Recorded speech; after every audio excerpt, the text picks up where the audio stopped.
네, 오늘도 이 말씀을 깨닫는 지혜와 응답받는 기도의 은총이 우리에게 넘치게 될 줄로 믿습니다.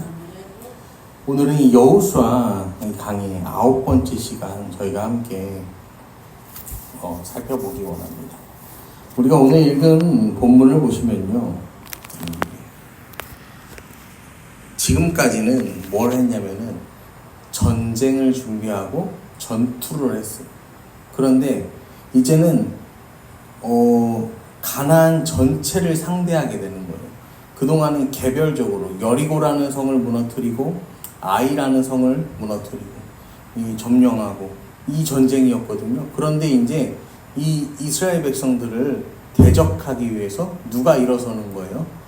이 가나안 땅에 군대가 연합군이 결성되었다라는 것이죠. 여러분, 이스라엘 백성들이 이 가나안 연합군을 상대하게 되는데 1절 말씀을 보시면요, 성경이 이렇게 말해요. 1절, 2절을 보면 이 일 후에 요단 서쪽 산지와 평지와 레바논 앞 대연안에 있는 헷 사람과 아모리 사람과 가나안 사람과 브리스 사람과 히위 사람과 여부스 사람 모두 왕들이 이 일을 듣고 모여 일심으로 여호수아와 이스라엘에 맞서 싸우려 하더라. 지금 이들의 마음이 어떻게 됐냐면요, 마음이 어떻게 돼? 일심으로 뭐가 됐다는 거예요? 한 마음이 됐다라는 거예요. 자, 여러분, 여기서 왜 한 마음이 어떻게 됐을까요?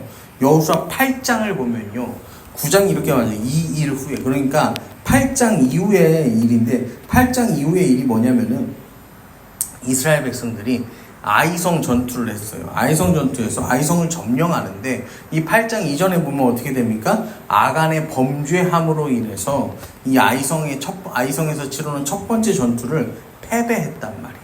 그러니까 이스라엘이 아이성 전투를 이제 시작했단 말이에요. 그래서 아이성을 치려고 했는데 그 아이성을 치는 일에 뭐 했다? 실패했다라는 소문이 어떻게 된 거예요?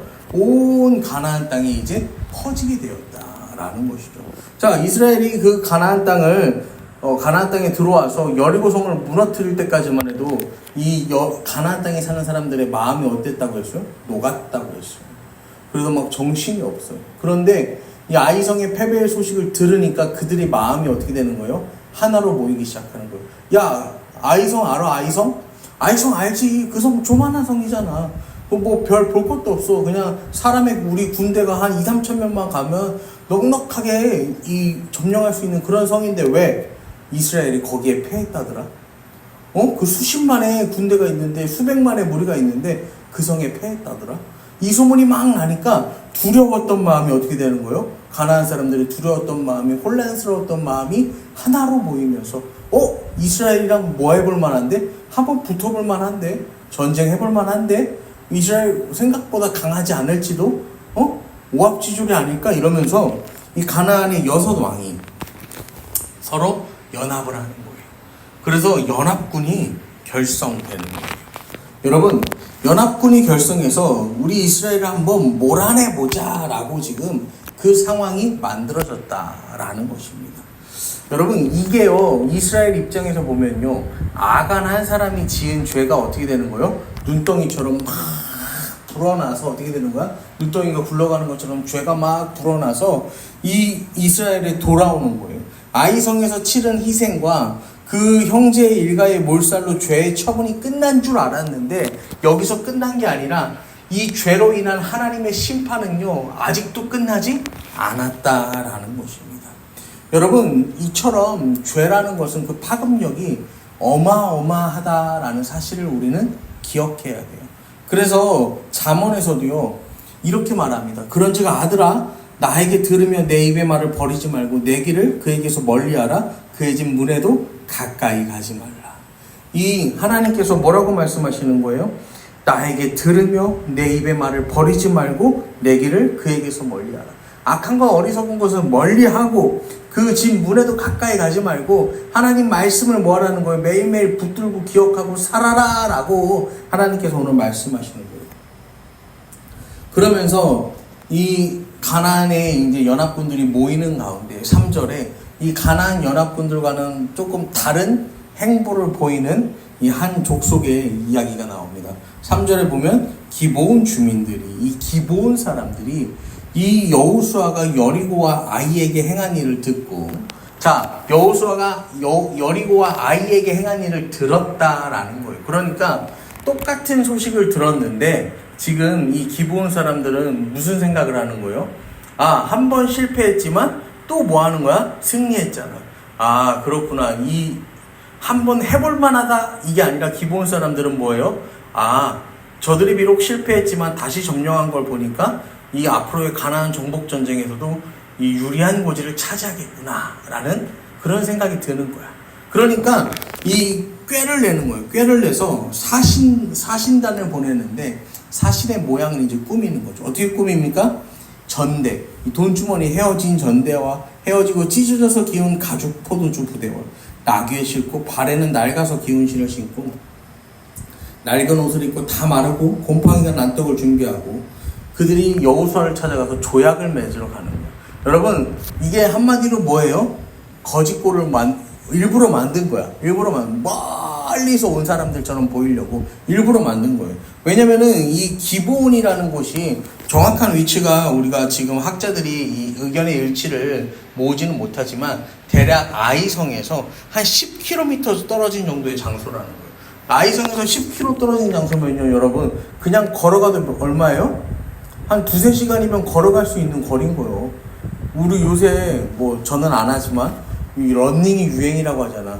이 러닝도 1시간에 이제 10km. 보통 사람들이 그 정도 뛴다고 하잖아요. 그러니까 뭐요? 뛰어가면 1시간이면 갈 수 있고 걸어가도 2-3시간이면 갈 수 있는 거리에 굉장히 가까운 곳에 있었던 사람들이죠. 아이를 점령했으니까 그 아이성 그 주변에서 진을 치고 지금 뭐 하고 있겠어요? 전후 처리를 하고 있을 거 아니야. 전투의 처리를 하고 있을 거 아니야. 그때 이제 찾아오는 거야. 자, 찾아옵니다. 이 사람들이 찾아옵니다. 이 사절단을 꾸려서 이 위장을 해서 이제 찾아오는 거죠. 이스라엘에게 동정심을 얻기 위해서 찾아오는 거야. 자, 그런데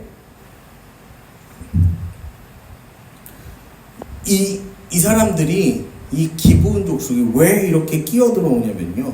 이 신명기 20장 말씀을 보면요. 10절에 내가 어떤 성읍으로 나아가서 치료할 때 그 성읍에 먼저 화평을 선언하라 라는 하나님 말씀이 있어요. 그러니까 전쟁을 시작하기 전에 가서 뭐 하라는 거예요? 화평을 선언하라 라는 거죠. 자, 그 다음에 15절에서는 내가 내게서 멀리 떠난 성읍들 곧 이 민족들에게 속하지 아니한 성읍들에게는 이같이 행하려며.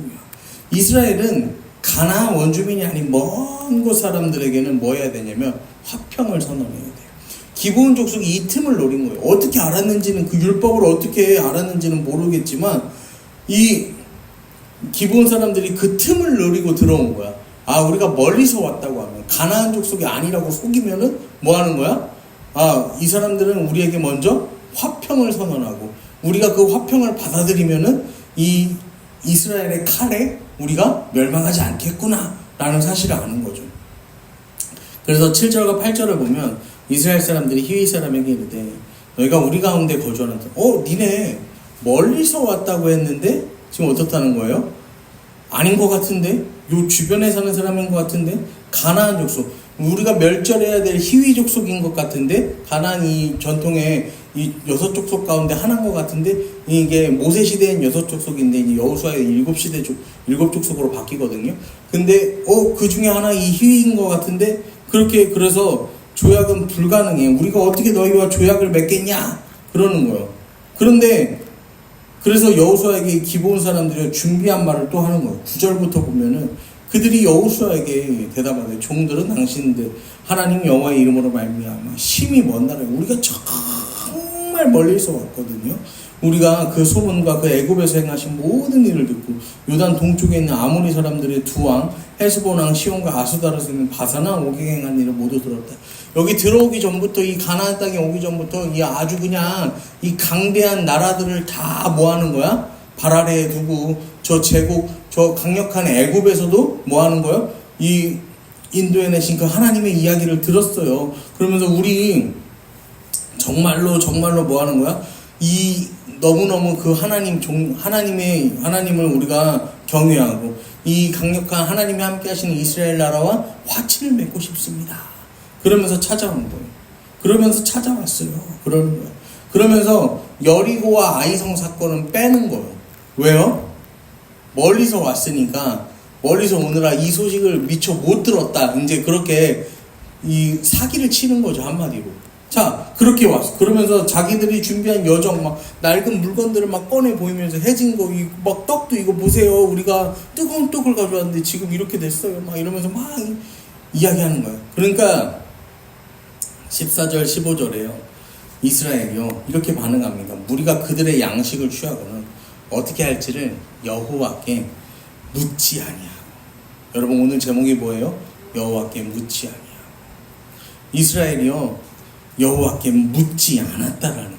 묻지 않고 우리가 너희를 지켜주겠다, 너희와 우리가 함께 하겠다라고요, 이 조약을 맺어요. 문제는 조약을 맺은 다음에 16절 말씀, 9장 16절 말씀을 보시면요, 16절에 뭐하냐면 그들과 조약을 맺은 후 사흘이 지나서야 그들이 이웃에서 자기들 중에 거주하는 자들이라 함을 들으니라. 사흘밖에, 3일이면 들통날 거짓말이. 그러니까 이스라엘 백성들이 하나님께 묻고 기도했으면은 금방 알아챌 수 있었던 거짓말인데 그들이 하나님께 묻지 않아서 결국에는 속아서 조약을 맺었다라는 거예요. 여러분, 왜 그랬을까요? 처음 마주했을 때는 희위 족속이 아닌가 의심했잖아요. 그런데 왜 그 잠깐 사이에 분별력을 잃어버려가지고 조약을 맺었을까요? 이유가 무엇일까요? 여러분, 그 이유가 무엇이냐면 바로 교만입니다. 교만. 실제로 이제 우리 다음 장인 이제 10장을 보면은 이스라엘은요, 기브온 때문에 가나안 연합군과 전쟁을 치르게 되거든요. 여호와께 묻지 않은 그 일의 대가를 받는 거예요. 여러분, 바울이요, 로마서 15장 4절에서 이렇게 말해요. 무엇이든지 전에 기록된 바는 우리 교훈을 위하여 기록된 것이다. 여러분, 이 기록된 하나님의 말씀은요, 뭐를 위해서 기록되었다고요? 우리의 교훈을 위하여서. 우리가 같은 실수를 범하지 않게 하기 위해서, 우리를 깨닫게 하기 위해서 하나님의 말씀이 기록되었다라는 거예요. 여러분, 하나님도요, 이렇게 말씀 기록 안 하시고 그 시대마다 계속해서 나타나시면 하나님 사람 보내서 역사하시면 하나님도 쉽죠. 그런데 왜냐면 왜 쉬울 수밖에 없어요. 막 이 시대마다 막 엘리사 같은 사람들이 나타나가지고 막 하나님 말씀을 대언하고 막 하늘에서 불이 내리고 막 이 놀라운 기적과 이사를 행하면요, 안 믿을 사람이 어딨냐고요. 사람들 다 믿고 따를 거 아니에요. 그런데요, 굳이 이렇게까지 하나님 하신다는 거예요. 여러분, 그런데 그러면요, 왜 하나님 그렇게 일하지 않으시냐면요, 하나님 그렇게요 다 해주잖아요. 하나님 다 해주면요, 이 하나님, 우리가요 주님께 구하지 않아요. 사람이 주님께 구하지 않아요. 우리가 이 자녀를 양육할 때 자녀들한테 다 해주잖아요. 어린 자녀들한테 다 해주잖아. 다 해주면은 어떤 일이 일어나냐면은 우리 예담이 같이 되는 거예요. 우리 예담이 같이 되는 게 뭐냐면은, 우리 예담이는 다 해주니까 이제 뭐예요? 뭐든지 들고 와갖고 뭐라고 해요? 예담이는 맨날 해줘. 물론 혼자서도 잘해요. 혼자서도 잘하는데 이 해줘라는 말이 입에 붙었어, 걔는. 그래갖고 이거 해줘, 저거 해줘, 그거 해줘, 그러는 거예요. 우리 애모도 처음에는 막 이게 막 막내가 얘가 막내였으니까 너무 예뻐가지고 막 다 해줬단 말이야. 그런데 이제 지금은 이제 예모가 자기 스스로 이제 막 이것저것 하려는 욕심도 있고 그래서 잘 하는데, 여러분, 하나님께서요, 우리 삶에요, 모든 거를요, 다 책임져 주시고요, 그렇게요, 다 지금 이 시대에 막 나타나셔서 다 역사해 주시잖아요. 그러면요, 사람은요, 구하지 않아. 하나님께 묻지 않아. 하나님 생각보다 뭐가 되는 거예요? 내 생각이 우선하게 되는 거예요. 하나님보다 내가 먼저, 하나님 뜻보다 내 뜻이 먼저, 내 생각이 먼저 주님보다 앞서 나가는 삶을 살기 시작한다라는 거예요.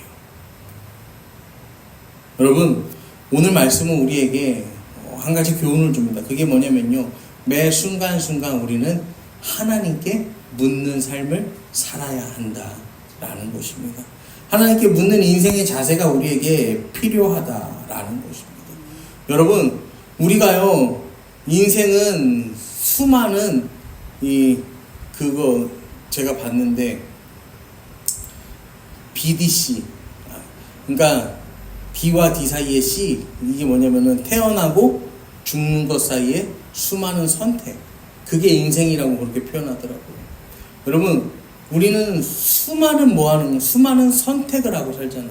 자, 지금도 우리가 선택해야 될 문제가 있습니다. 이제 지금 시간이 11시가 넘었어. 이제 예배가 끝나고 가면은 점심에 뭐 먹을지 그러잖아. 선택을 해야 되잖아. 그 다음에 또 저녁은 뭐 먹을지도 선택해야 되고, 그 다음에 내가 어디 나가야 되는데 지금 나갈까? 이따 나갈까? 신발은 뭘 신을까? 뭐 어떻게 나갈까? 이런 계속되는 선택들이 있단 말이에요. 그런데 그런 선택 말고도요, 여러분, 또 우리가 하나님께 그런 모든 선택의 순간마다 하나님께 물을 수 있을지 자신할 수는 없어요. 그리고 또 영적으로도 마찬가지예요. 영적으로도 이게 하나님 뜻이 맞는가? 하나님 과연 이것을 원하시는가? 그런 선택이 있단 말이에요.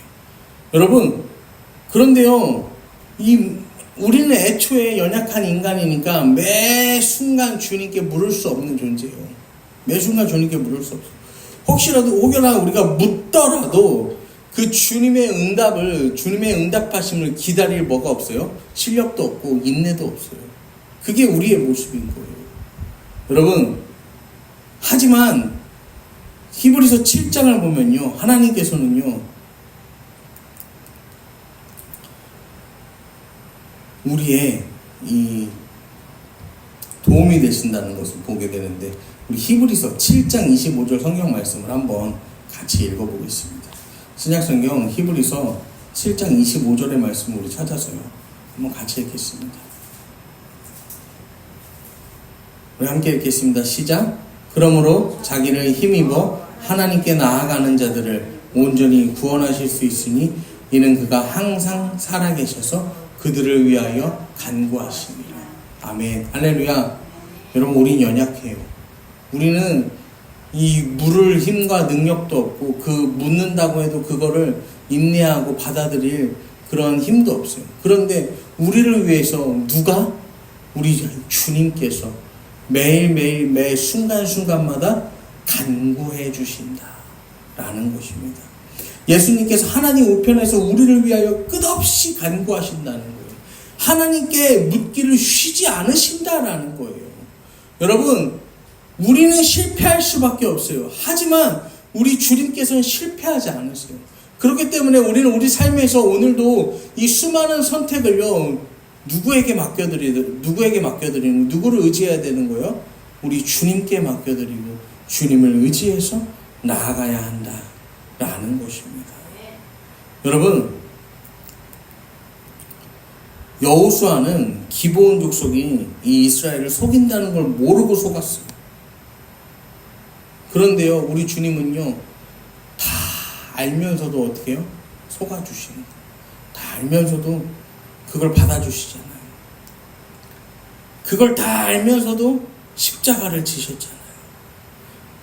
그걸 다 아시면서도 십자가를 지고 죽으시고 우리가 쓴 이 죄를 씻어내시고 하나님 아버지의 자녀 되는 그 축복의 권세까지 우리에게 허락하지 않으셨습니까?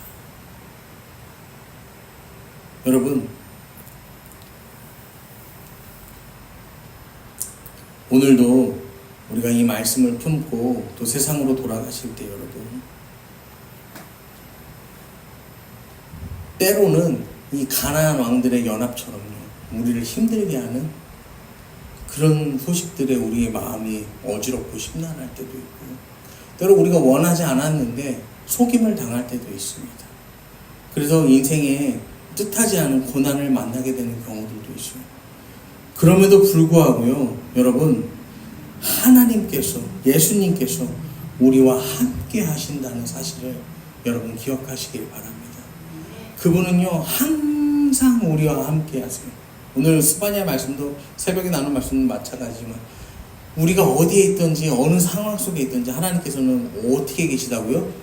너의 하나님 여호와가 너의 가운데 계시니 임마누엘, 하나님이 함께 하신다. 그 함께 하시는 주님께서요, 이 매일매일 매 순간순간 하나님께 우리를 대신해서 이 중보하시는 것, 간구하시는 것을 쉬지 않으신다라는 사실을 여러분 기억하시고, 오늘도 우리가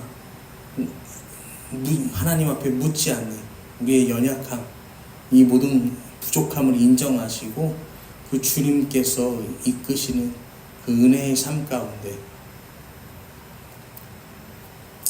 주님의 도우심 속에서 살아가는 저와 여러분이 되기를 이 시간 간절히 축원합니다. 기도하겠습니다.